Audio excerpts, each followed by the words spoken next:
வணக்கம் ஃப்ரெண்ட்ஸ். நம்ம நார்மலாகவே எக்கை பாயில் பண்ணி சாப்பிடுவோம். அது வந்துட்டு ஆஸ் யூஷுவல் தான். ஸோ அந்த மாதிரி சாப்பிடாம கொஞ்சம் டிஃப்ரெண்ட்டாக சாப்பிட்ணும் அப்படின்னு சொல்லிட்டுலாம் நினைக்கிறவங்க இந்த ஒரு வீடியோவை பாருங்கள். ஆக்சுவலாக அதுக்கு என்ன பண்ணுறோம் அப்படின்னா, எப்பயும் போல தான் நம்ம எக்கை வந்துட்டு பாயில் பண்ணிக்கலாம். ஸோ அதுக்கு தேவையான தண்ணி, உப்பு எல்லாத்தையும் போட்டு எக்கை வந்துட்டு பாயில் பண்ண விட்டுக்கலாம்.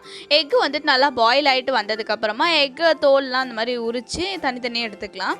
தோல்லாம் உரிச்சதுக்கப்புறமா எக்கு வந்துட்டு பார்த்திங்கன்னா இந்த மாதிரி மேலாக்க வந்துட்டு நீங்கள் ஃபோக் வச்சு அதை வந்துட்டு உள்ளே குத்தி வந்து எடுத்துக்கிறதா இருந்தாலும் ஓகே. இல்லைன்னா இந்த மாதிரி கத்தி வச்சு கீரல் மாதிரி போட்டுக்கோங்க. கீரல் மாதிரி போட்டதுக்கப்புறமா வந்துட்டு ஒரு கடாயில் வந்துட்டு ஆயில் ஊற்றிக்கோங்க.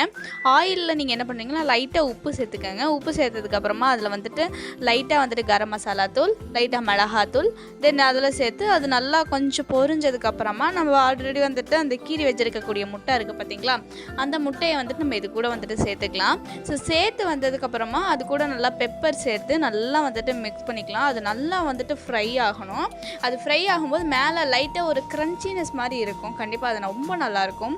அது நல்லா வந்ததுக்கப்புறமா கொஞ்சம் நல்லா மிக்ஸ் பண்ணிட்டே இருங்க. ஃபுல்லாக திருப்பி வந்துட்டு மிக்ஸ் பண்ணுறது மூலமாக ஃபுல்லாக அந்த முட்டையே வந்துட்டு நல்லா ஃப்ரை ஆகிட்டு ஒரு ரெட்டிஷாக வரணும். அந்த ஒரு கன்சிஸ்டன்சிக்கு வந்ததுக்கப்புறமா நீங்கள் எடுத்துகிட்டு நீங்கள் அது கூட வந்துட்டு வெங்காயமோ இல்லை வந்துட்டு டொமேட்டோ சாஸோ வந்துட்டு சேர்த்து நீங்கள் சர்வ் பண்ணிங்க அப்படின்னா ரொம்ப நல்லாயிருக்கும். ஆக்சுவலாக கண்டிப்பாக வீட்டில் இருக்கக்கூடிய எல்லோரும் ட்ரை பண்ணி பாருங்கள்.